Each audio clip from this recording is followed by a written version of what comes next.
I've had the idea for like 2 years. I did a little short when I was a sophomore, and then about like the same character, and then we kind of referenced that film in this one, and then toward the beginning of senior year, I mentioned the idea to Jason, like, hey, this would be a really cool idea that I've been having for a while, and then finally kind of didn't do anything. We didn't do anything about it, and then middle of the summer, Jason started the outline, and then we started writing it, and then we finally just finished filming a couple days ago. We wrote it in like 6 days. Like 6 days, and then filmed it in like 2.5 weeks.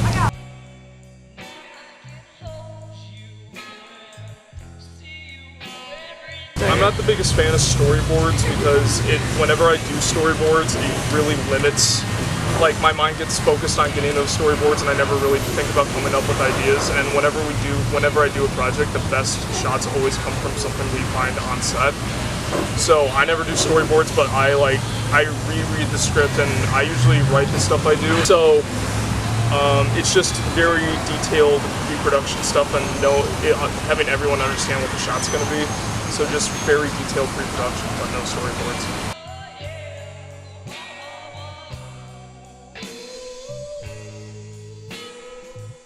I think the best way to explain it is with the characters, without giving the plot away. And also kind of the tone. I mean, the way I was kind of thinking of it was The Office, Anchorman, and Wet Hot American Summer. That just combination of comedy into like is what we were kind of going for, and then about the making of a movie. That's the best way to really describe what the tone that's gonna be, because it's not serious at all. We do not take ourselves seriously. We embarrass ourselves quite a bit. Oh yeah, in public too. In public too. But yeah, it's.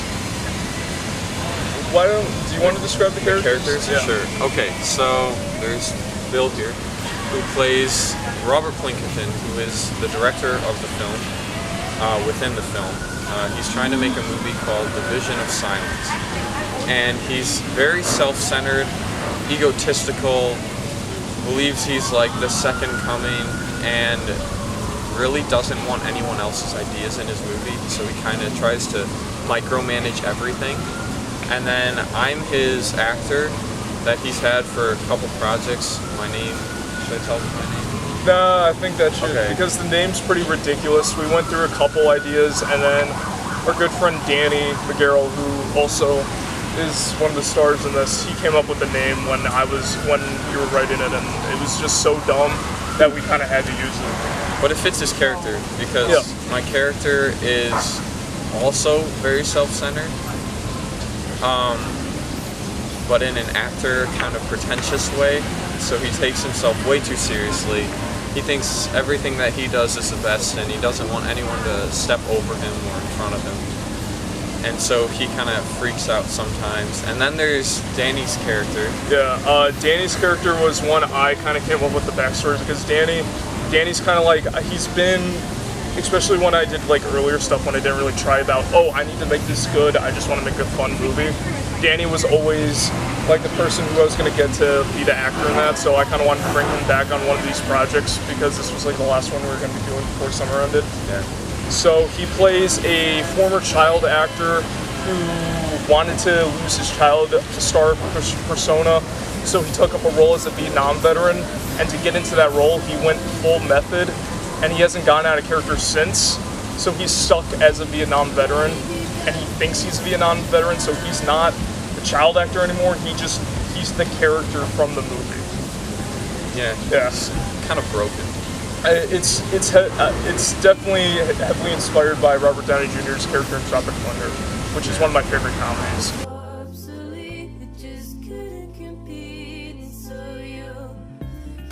I mean, Spielberg is who got me into filmmaking. Close Encounters, Jaws, and Raiders are just some of my favorite movies. He's what got me into filmmaking, but Edgar Wright is one of those directors I love so much. Damien Chazelle, who did La La Land and Whiplash. I mean, I loved La La Land so much I made a music video about it. So those are the directors who really inspire me. What about actors for you? Actors. I already know this one. I love Ryan Gosling. Hence why we cast you as Ryan Gosling. Oh, he can do everything, and I aspire to do that. Whatever work he's put into, same with Daniel Day-Lewis. They immerse themselves so much into their characters that they learn the skills that their characters know. Like when he was in Drive, Ryan Gosling learned to take a car apart and then put it back together. He learned to play the piano. Daniel Day-Lewis learned how to be a professional butcher.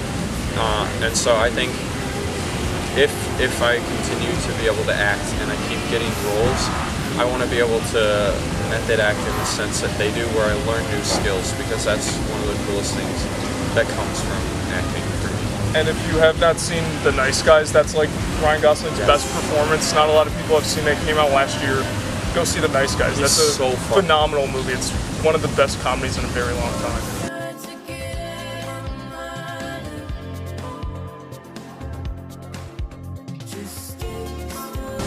I think the most important thing the main thing I get from my favorite movies is just I want the audience to have an emotion, or at least have a certain way feel a certain way when they're watching the things I do. Whether that's in City of Stars, having them feel the loss, whatever, it's up to their interpretation for City of Stars. Whether it's the intensity of Senior Assassins, or if it's just like the humor and the silliness of a filmmaker's journey, just having them feel that tone and enjoying themselves throughout it, because that's the thing I love about film so much, is that it's just one of the best ways to express yourself in storytelling, and it's also just one of the best things to really do to understand people. And I don't really know what else to say. I'm just kind of making this up as I go along. Because it's a very complicated question, but it's definitely, I make sure that people enjoy what they watch. That's what I want them to do. Just enjoy it.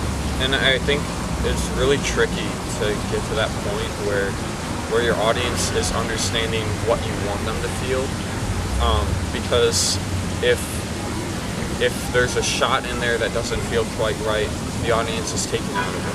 If the lighting is just slightly off, the audience is taken out of it. If there's a performance that isn't quite believable, the audience is taken out of it. So there's every aspect of the film is really important, and Bill is amazing at like seeing those small things, especially with City of Stars.